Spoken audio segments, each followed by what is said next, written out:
Stock split আর bonus share, এই দুটো জিনিসের ব্যাপারে জানবো আমরা এই ভিডিওতে। দেখুন, স্টক স্প্লিট হোক বা বোনাস শেয়ার ইস্যু, দুটো জিনিসের একটাই ইম্প্যাক্ট হয়, যেটা হলো লিকুইডিটি বাড়ে। মানে ধরুন একটা শেয়ারের দাম 100 টাকা, এবার আমার কাছে আছে 20 টাকা, তো 20 টাকা দিয়ে তো আর আমি 100 টাকার শেয়ারটা কিনতে পারবো না। তো 100 টাকার শেয়ারটা যদি তার শেয়ার প্রাইস কমে 20 টাকায় চলে আসে, তাহলে আমি সেই কোম্পানির একটা শেয়ার কিনতে পারবো। সেমই এমআরএফ এর একটা শেয়ারের দাম এখানে আমরা দেখতে পাচ্ছি 1,46,000 টাকা। এবার যদি আমি মাসে 15,000 টাকা ইনভেস্ট করি, তাহলে আমি একটা এমআরএফ এর শেয়ার কিভাবে কিনবো? যদি আমি কোম্পানিটা অ্যানালাইজ করে দেখি, ফান্ডামেন্টাল অ্যানালিসিস করে দেখি যে না, কোম্পানিটা ভালো, কিন্তু তবুও আমি আমার যেই 15,000 টাকা সেইটা দিয়ে এমআরএফ এর একটা শেয়ারও কিনতে পারবো না। সেই জায়গায় যদি এমআরএফ তার শেয়ার প্রাইসটা কমিয়ে দেয় স্টক স্প্লিট বা বোনাস শেয়ার ইস্যু করে, তাহলে আমি একটা শেয়ার কিনতে পারবো যদি সেটা 15,000-এর কাছাকাছি চলে আসে। তো প্রথমে আমরা কথা বলবো স্টক স্প্লিট নিয়ে। স্টক স্প্লিটের ক্ষেত্রে কি হয় না, একটা শেয়ার ডিভাইড হয়ে যায় যতগুলো শেয়ারে স্টক স্প্লিট আনা হচ্ছে সেই অনুযায়ী। মানে যদি 1:2 এ স্টক স্প্লিট আনা হয়, মানে একটা শেয়ার ভেঙে দুটো শেয়ারে কনভার্টেড হয়ে যাবে। এবার যদি স্টক স্প্লিট এনে আপনার কাছে যদি একটা শেয়ার ছিল, তাহলে কি সেটা দুটো শেয়ারে কনভার্ট হয়ে সেটা আপনার ইনভেস্টমেন্ট অ্যামাউন্ট ডাবল হয়ে যাবে? না, কারণ আপনার যখন নাম্বার অফ শেয়ার্স বাড়বে, তখন সেই অনুযায়ী শেয়ার প্রাইসটাও কমে যাবে। যদি নাম্বার অফ শেয়ার্স ডাবল হয়ে যায়, তাহলে শেয়ার প্রাইসও হাফ হয়ে যাবে। তো যদি আমরা রিলায়েন্সের ক্ষেত্রে দেখি, রিলায়েন্সের আজ শেয়ার প্রাইস হলো 1451, আর এইখানে আমরা দেখতে পাচ্ছি ফেস ভ্যালু হলো 10 টাকা।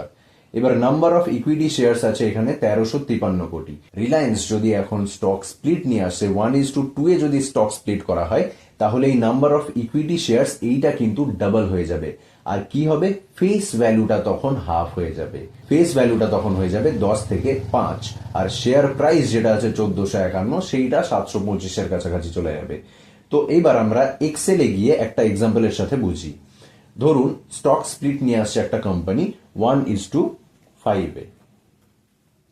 এবার এই 1:5 এ স্টক স্প্লিট নিয়ে এলে কি হবে না, ধরুন বিফোর স্প্লিট আপনার কাছে সেই কোম্পানির 10টা শেয়ার আছে, আর সেই কোম্পানির শেয়ার প্রাইস হলো 100 টাকা, তাহলে আপনার টোটাল ইনভেস্টমেন্ট ভ্যালু আছে 1,000 টাকার। এইবার ধরুন স্প্লিট নিয়ে এলো 1:5 এ। এবার স্প্লিট আনার পর নাম্বার অফ শেয়ার্স কি হবে, সেইটা 5 গুণ হয়ে যাবে, মানে 10 থেকে 50 হয়ে যাবে। এবার 50 হয়ে যাওয়ার পর শেয়ার প্রাইস কি 100ই থাকবে? না, শেয়ার প্রাইস তখন 5 গুণ কমে যাবে, মানে সেইটা 20 হয়ে যাবে। এবার আপনি দেখুন টোটাল ইনভেস্টমেন্ট ভ্যালু কিন্তু আপনার 1,000-ই ছিল, আর সেইটা আফটার স্প্লিটও 1,000-ই আছে। তো আপনার ইনভেস্টমেন্ট অ্যামাউন্ট একই রয়ে গেল, আপনার কোনো ফায়দা হলো না, কিন্তু এখানে লিকুইডিটি বেড়ে গেল। কারণ যার কাছে 100 টাকা নেই, তার কাছে যদি 20 টাকাও থাকে, তাহলে সে এই কোম্পানির একটা শেয়ার কিনতে পারবে এখন। এইবার ব্যালেন্স শিটে দেখি কি হয়। প্রথমে আগে রিলায়েন্সের ব্যালেন্স শিটে দেখি কি কি জিনিস থাকে। ব্যালেন্স শিটে যদি আমরা যাই, তাহলে ইকুইটি ক্যাপিটাল আর রিজার্ভস, এই দুটোর ব্যাপারে আমরা আগে দেখি। এই দুটো জিনিসকে যোগ করলে হয় শেয়ার হোল্ডার্স ইকুইটি। এবার ইকুইটি ক্যাপিটালটা কি? ইকুইটি ক্যাপিটাল ক্যালকুলেট করা হয় ফেস ভ্যালু আর নাম্বার অফ ইকুইটি শেয়ার্স, এই দুটোকে গুণ করে। তো রিলায়েন্সের ক্ষেত্রে আমরা দেখলাম যে ফেস ভ্যালু আছে 10 আর নাম্বার অফ ইকুইটি শেয়ার্স আছে 1353 কোটি। তাহলে তার ইকুইটি ক্যাপিটাল কত হবে? 13,500 কোটি মতো। তো ব্যালেন্স শিটে গিয়ে আমরা যদি দেখি, তাহলে আমরা দেখতে পাবো 13,500 কোটি হলো তার ইকুইটি ক্যাপিটাল। আর রিজার্ভসটা কি জিনিস? রিজার্ভস মানে হলো কোম্পানি যে বছরের পর বছর এত বছর ধরে প্রফিট করছে, সেই প্রফিটটাই এই রিজার্ভসের যোগ হয়। এই রিজার্ভসের যে টাকাটা আছে, সেইটা থেকেই কোম্পানি ডিভিডেন্ড ডিক্লেয়ার করতে পারে, মানে শেয়ার হোল্ডারদেরকে ডিভিডেন্ড দিতে পারে, বা তার গ্রোথের জন্য ইউজ করতে পারে, অন্য কোম্পানি অ্যাকোয়ার করার জন্য এই রিজার্ভস থেকেই সে টাকাটা বেরোয়। তো টাকাটা আপনি মানে রিজার্ভস আপনি দেখতে পাচ্ছেন যে বেড়েই যাচ্ছে, কারণ কোম্পানি প্রফিট করছে। এইবার আমরা আবার চলে যাব এক্সেল শিটে। এক্সেল শিটে দেখি, এক্সেল শিটে গিয়ে এই যে equity capital equals to face value into number of equity shares, দেখি ইকুইটি ক্যাপিটালটি কি চেঞ্জ হচ্ছে স্টক স্প্লিট আনলে। তো বিফোর স্প্লিট ধরে নিলাম সেই কোম্পানির ফেস ভ্যালু হলো 10। ফেস ভ্যালু আমি বললাম যে আফটার স্প্লিট মানে স্টক স্প্লিট নিয়ে এলে ফেস ভ্যালু কিন্তু সেই অনুযায়ী কমে যায়। যদি আমি 1:5 এর স্টক স্প্লিট নিয়ে আসি, তাহলে আফটার স্প্লিট ফেস ভ্যালু কিন্তু 5 গুণ কমে যাবে, মানে 2 হয়ে যাবে ফেস ভ্যালু। এবার নাম্বার অফ ইকুইটি শেয়ার ধরে নিলাম সেই কোম্পানির বিফোর স্প্লিট ছিল 100 কোটি, সেইটা কি হবে? সেইটা 5 গুণ হয়ে যাবে, তাহলে এখানে 500 কোটি হয়ে যাবে number of equity shares after split. তাহলে ইকুইটি ক্যাপিটাল যেটা হলো face value into number of equity shares, সেইটা কি চেঞ্জ হলো? সেইটা দেখুন আগেও 1,000 কোটি ছিল, এখনো 1,000 কোটি আছে। তো ব্যালেন্স শিটে যেটা আমি বললাম যে ইকুইটি ক্যাপিটাল আর রিজার্ভ সেই দুটো মিলে হয় শেয়ার হোল্ডার্স ইকুইটি।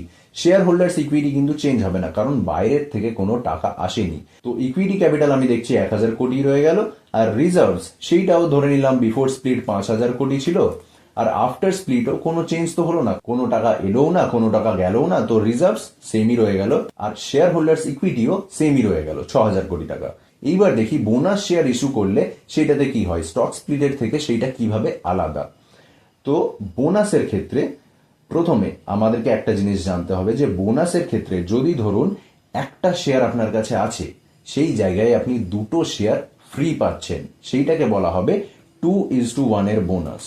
এই স্টক স্প্লিটের ক্ষেত্রে এই জিনিসটা কিভাবে দেখানো হচ্ছিল, 1:5 মানে একটা শেয়ার যদি আপনার কাছে আছে সেইটা 5 ভাগে ভাগ হয়ে যাচ্ছিল, সেই জন্য আমরা বলছিলাম 1:5। আর বোনাসের ক্ষেত্রে সেখানে কি বলা হবে না, একটা শেয়ার যদি আপনার কাছে আছে তাহলে আপনি দুটো শেয়ার ফ্রি পাচ্ছেন, আপনার একটা শেয়ার কিন্তু ভাঙা হচ্ছে না, এবার টোটাল শেয়ার আপনার কাছে হয়ে যাচ্ছে 3টে। তো সেম এক্সাম্পল নিয়ে আমি যদি দেখি যে বিফোর বোনাস আপনার কাছে 10টা শেয়ার ছিল, শেয়ার প্রাইস ছিল 100 টাকা, তাহলে টোটাল ইনভেস্টমেন্ট ভ্যালু এখানেও আপনার 1,000 টাকা। এবার after bonus number of shares কত হবে আপনার, আপনার কিন্তু 2:1 বোনাস মানে হলো দুটো শেয়ার একটা শেয়ারের জায়গায় ফ্রি পেলেন আপনি, মানে 10টা শেয়ার আপনার কাছে ছিল, তাহলে আফটার বোনাস আপনার নাম্বার অফ শেয়ার্স হয়ে গেল 30। এবার শেয়ার প্রাইস কি হবে, শেয়ার প্রাইসও কমে যাবে, আপনার টোটাল ইনভেস্টমেন্ট ভ্যালু তো আর বেড়ে যাবে না, তো শেয়ার প্রাইস 100 থেকে কমে হয়ে যাবে 33.33। এবার টোটাল ইনভেস্টমেন্ট ভ্যালু আপনার সেমই রয়ে গেল 1,000। এইবার ব্যালেন্স শিটে কিন্তু বোনাস ইস্যু করলে চেঞ্জ আসে, সেইটা কিভাবে আসে চলুন দেখি।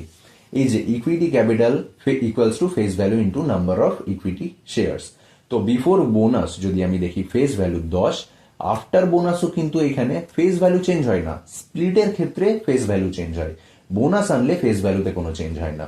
এবার নাম্বার অফ ইকুইটি শেয়ার্স যদি আমি আবারও দেখি যে 100 কোটি ছিল ধরে নিলাম, তাহলে number of equity shares after bonus কত হবে, আরো 200 কোটি অ্যাড হয়ে যাবে, তাহলে 300 কোটি হবে আমার এখানে নাম্বার অফ ইকুইটি শেয়ার্স। এইবার দেখুন ইকুইটি ক্যাপিটাল কিন্তু 1,000 কোটি থেকে হয়ে গেল 3,000 কোটি এই জায়গায়। স্টক স্প্লিটের ক্ষেত্রে কিন্তু এইটা সেম ছিল, কিন্তু বোনাসের ক্ষেত্রে আমরা দেখতে পেলাম যে এটা চেঞ্জ হয়ে গেল।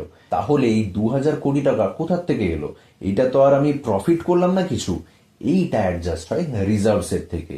মানে কোম্পানি রিজার্ভস যদি 5,000 কোটি ছিল আগে, মানে বিফোর বোনাস, তাহলে সেইটা এইখান থেকেই 2,000 কোটি এই ইকুইটি ক্যাপিটালে আসবে, আর রিজার্ভস তখন হয়ে যাবে 3,000 কোটি, যাতে শেয়ার হোল্ডার্স ইকুইটি সেম থাকে, কারণ বাইরের থেকে কোনো টাকা আসেনি।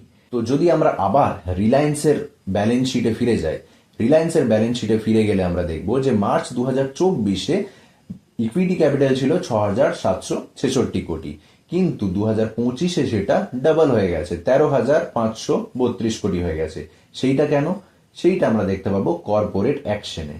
কর্পোরেট অ্যাকশনে গেলে আমরা দেখতে পাবো 2024-এর অক্টোবর 28-তে বোনাস ইস্যু হয়েছে 1:1, সেই জন্য একটা শেয়ারের জায়গায় আরেকটা শেয়ার ফ্রি পেয়েছে শেয়ার হোল্ডাররা, আর সেই টাকাটা অ্যাডজাস্ট হয়েছে রিজার্ভস থেকে, সেই জন্য ইকুইটি ক্যাপিটাল ডাবল হয়ে গেছে। তো আশা করি আপনি এই ভিডিওটা থেকে স্টক স্প্লিট আর বোনাস শেয়ার ইস্যুর ব্যাপারে পুরো ক্লিয়ার হয়ে গেছেন। যদি ভিডিওটা ভালো লেগে থাকে তাহলে লাইক করতে পারেন, আমাদের এই ফান্ডামেন্টাল অ্যানালিসিসের সিরিজটা যদি ফলো করতে চান তাহলে চ্যানেলটাকে সাবস্ক্রাইব করতে পারেন। যদি কোনো কোয়েশ্চেন্স থাকে তাহলে অবশ্যই কমেন্ট করে জানান। এই ভিডিওটা এই পর্যন্তই, দেখা হচ্ছে পরের ভিডিওতে। টাটা।